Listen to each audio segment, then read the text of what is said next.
Hello everyone, my name is Matthew McKenna and welcome back to my channel. Today we're going to be reacting to Louis Tomlinson and some of his solo stuff. A couple of music videos, a lyric video, and a performance. I'm pretty excited because I've done a bunch of One Direction reactions in the past. I've also done Harry and Niall, so I'm pretty keen to dive into Louis' solo stuff as well. Before we start, make sure you head down below and click that subscribe button and also enable notifications so you get a notification anytime I upload a new video. I also need to give a shout out to one person. So on my Twitter, at Matthew_McKenna, I said that one person who retweeted my last video will get a follow and a shout out. Today that one is going to @Isabel5sauce. Thank you so much for always supporting my content. I am following you right now. You are amazing. Now let's get listening to some Louis. I'm so lame. So the first song we're going to be listening to is called Back to You, featuring Bebe Rexha, Bebe Rexha, ABB Rexha. Maybe it's like fancy, like Resha, Bebe Rexha, that person.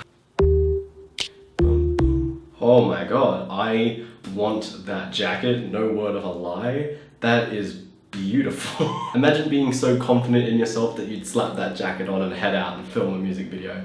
That's amazing.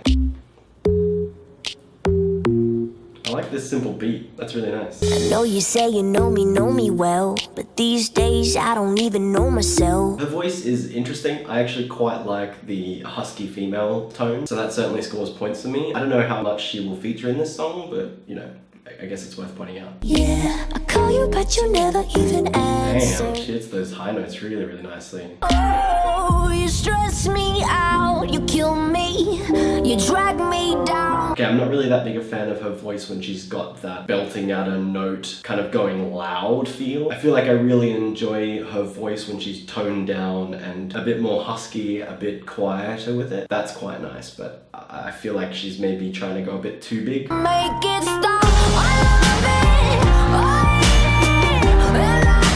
love it, Okay, her voice sounds better like that. I know my friends, they give me bad advice. Like, oh wow, his voice is really clean. He's hitting his notes, I don't want to use the word again, but he's hitting his notes very cleanly and very kind of perfectly, I guess, is the way you'd say it. His pitch is really nice there. Also, I just really like the way that he pronounces his words. Is that a weird thing to say? Maybe it's just, I don't know, it's pleasant. got me so addicted to the drama. I tell myself I'm done with wiki games. Wow, their voices meld well together. See, here's the thing. I do like the woman's voice, but I definitely prefer Louis' voice in this. And I think that point that I mentioned about how she feels like she might be going a bit too big with her notes, Louis is managing to hit difficult notes but not really sound like he's trying to. I think this next little section, as it goes into the chorus, will kind of be the defining moment about whether that is true for Louis throughout the song. Oh, you stress me out, you kill me, you drag me down, you f me up. We're on the ground, screaming. I don't know how to make it stop. I love it. Them doing their high notes together sounded really, really nice. I think that was very well done. And I think I understand better now the point I was trying to make with like going too big. It felt like she was straining her voice a little bit. Whereas when Louis is singing that chorus, he definitely sounds a lot more relaxed. And that shows in kind of the pleasantness of the voice, but also it helps to make him sound like a technically very, very good singer. Because when you are relaxed and you can pull those notes off and hit them so cleanly, it just sounds all the more impressive. I just keep on coming back to you. Yes, so overall that was an extremely catchy song, and I can promise you I'll be washing dishes later on and I'll be singing that. There were some parts of the song that I thought were a little bit shaky, but overall, aces. Is that train really that loud? So we're gonna head on to the next song, which is a lyric video entitled Just Like You. Oh yes, I love content that is sort of, I don't know what kind of animation you'd call this, but that sort of like drawn stop motion animation. I think it's beautiful. It's the guy from the one band. Yeah, see, that's cool. I really, really like when they introduce visual elements to the lyrics. There's a lot of lyric videos that just kind of put the lyrics up with no real creativity. Headlines that I can't stand, but you only get half of the story. The cash and the cars and the glory. This song so far seems to have a pretty cool message. I like it. I think it's really cool to hear a musician sort of not really putting themselves on a pedestal, because there is a kind of recurring message when it comes to a lot of music in general that is sort of like, I'm awesome. And I like seeing an artist sort of subverting that and being like, nah, there's a lot more to me than just the stuff that I have. I'm just like you, even though my problems look nothing like yours do. Yeah, I get sad too. When I'm down, I need somebody to talk to. That, I think, is a very, very important message that actually hits kind of close to home, because now with the way my career is going, I have quite a lot of friends that are in the industry. And you know, I am myself, of course, in the industry, whether that's film, YouTube, music, whatever. And a lot of people feel like they aren't really allowed to express when they feel bad. Just the other day, Andy Richter, who co-hosts the Conan O'Brien show, talked about how he's been suffering with depression for like his whole life. And still, even despite saying that and the massive amount of support that he got, there were still people that thought that he was ungrateful because, you know, he's rich, he's famous, everyone loves him. Like, how dare he feel bad? And that to me is dreadful. Just because someone has all this stuff going so well in their life, it doesn't necessarily mean that they're going to be extremely happy or that they can't suffer from depression. And that is because people who are depressed often feel that way despite anything good that happens in their life. So I know this got quite heavy and deep for something that is just a reaction to a pop song, but I think it is important to note that people in positions of fame or power like this can still have problems and still feel bad. That got long-winded, I'm sorry. I'm just like you. I've actually just realized that the newspaper in the background is showing a bunch of headlines about like famous people. The last one I saw just then was about Cate Blanchett and some of the stuff that she'd gone through. This is a bit of a heavy lyric video. Every tear leaves a stain, can I just be the same? I think this is a fantastic song. And the interesting thing is that I'm not even really that much of a fan of the sound of it, but just the message and these visuals and the fact that he has the courage to deal with these issues through this song, yeah, that sells it for me. I love this sort of visuals, especially like the jittering drawings. Yeah, I thought overall that was a very beautiful song, very well done, and such a good message. So, good on you, Louis. So this song is called Just Hold On, and it's by Steve Aoki and Louis. Wish that you could build a time machine. This is a bit more poppy than the other songs. I wonder if that's because it's a collab between someone. I don't know who this Steve person is, but maybe their sound is a bit more poppy. I don't actually dislike it. I kind of like that little backing track. So let's see where it goes.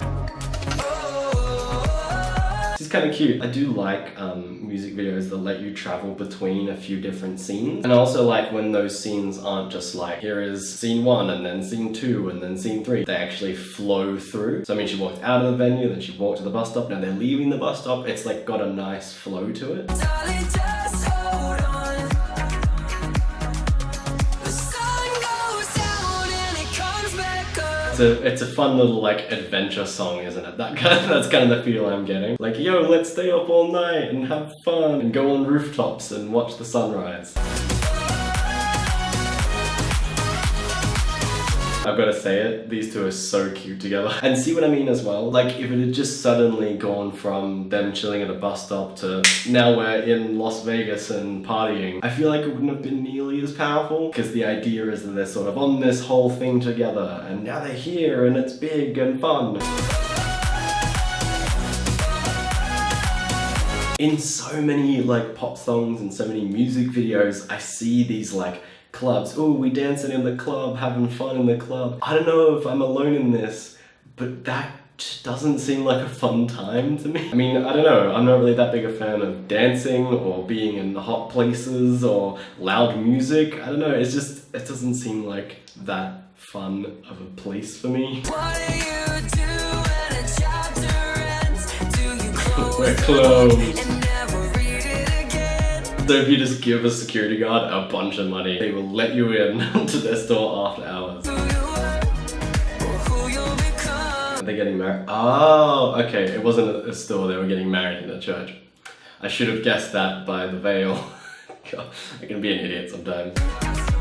Wait, places actually close in Las Vegas? Also kids, don't steal. Darling, just hold on.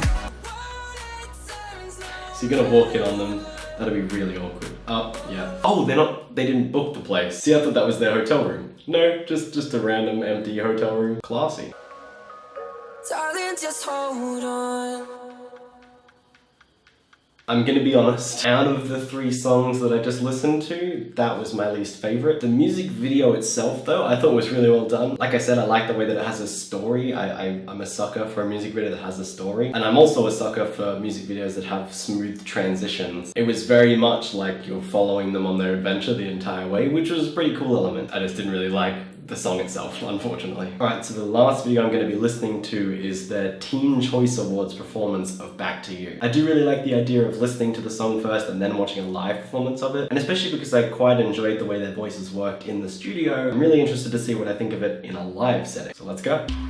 I know you say you know me well. Ooh, some of her notes there are actually a little bit iffy. Now I'm saying this, like I said, as someone that liked her voice and that liked the song itself. Just listening to that, some of those notes sound a bit flat or off key. You know, I'll give her a pass as well because, I mean, I imagine there's a lot of nerves going into this, but I do hope that's not really reflective of the performance in general. We'll see. Drag me down, you mess me up. We're on the ground, we're screaming.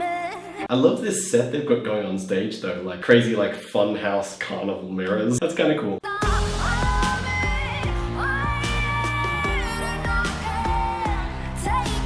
Her voice is recovered from that shaky start. Friends are giving bad advice, like move on, get you on my mind. But don't you think I haven't even tried? Louis' key is also a tiny little bit off, I think. Like nothing so massive that it would really be that big a deal or sound bad or anything like that, but it just feels ever so slightly off. You drag me down, you mess me up. Did he just kick someone? Yeah, he just like kicked out at someone. Maybe someone was trying to grab his foot or something. Yeah, look, they're grabbing at his feet, so I think he's like, nope, stop. His voice was pretty solid throughout that, but then there was one kind of off note when he said stop. But actually, with all that he just sung there, I think you can actually see physically the point that I made earlier about how Louis kind of feels quite relaxed when he's singing those bits. For the most part, he's not really very tense. He's quite relaxed and just sort of breathing properly and letting it flow. I would hazard a guess that it's a sound issue going on there. So you can cut me up and kiss me harder. You can be the pill to ease the pain. Cause I know I'm addicted to your drama. I'm finding this performance a bit weird, mostly just because they sort of keep slipping in and out of key. Like the whole performance isn't bad by any stretch, it's alright, but it's just, I feel like you can tell that there's a couple of issues going on. But normally in this sort of situation, you'll find singers are sort of all out of key or all in key. It's not too often that you hear people kind of go in and out of key. I just keep on coming back to you.